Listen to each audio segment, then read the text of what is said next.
Hello, in this video I'm going to show you how to take a filtered list of students and add them to a monitor list.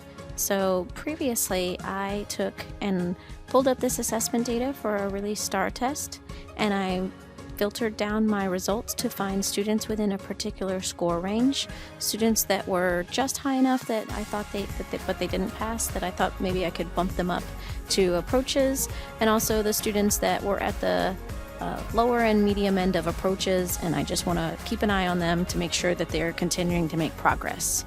So once I've got my list of students from any assessment and I'm on the student tab, that's the student summary list, this little student with the green shirt and the blue backpack, I have to be on this view.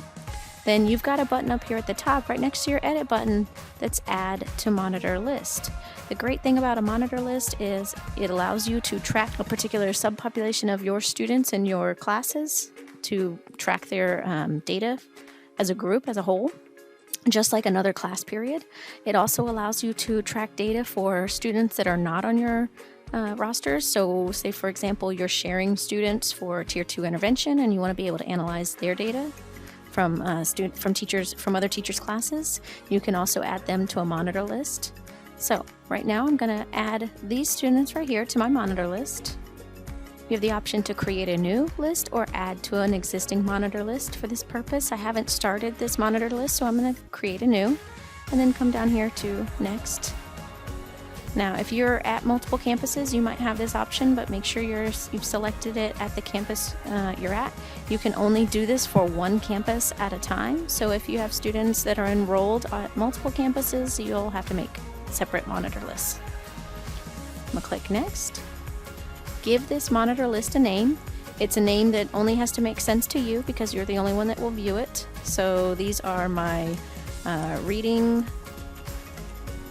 students need for Tier 2 support. I'm gonna click next. You have to select the top one and then hold the shift key, select the bottom one. If you have many students and have to scroll all the way down, you can scroll all the way down and again hold the shift key and with your mouse select the bottom student so that you select them all, and then add.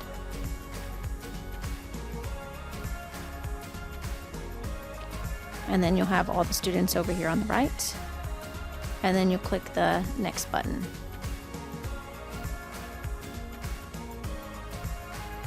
It's going to tell you you're finished and that your monitor list has been submitted, and you'll click finish.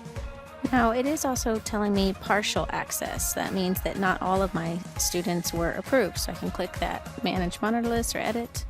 And I'm only seeing that this one student is being auto-approved because they're on my active roster. Now that just means I'm going to need to get my administrator to approve my monitor list. So just let them know that they need to go in and approve that monitor list, and then you'll be able to get full access.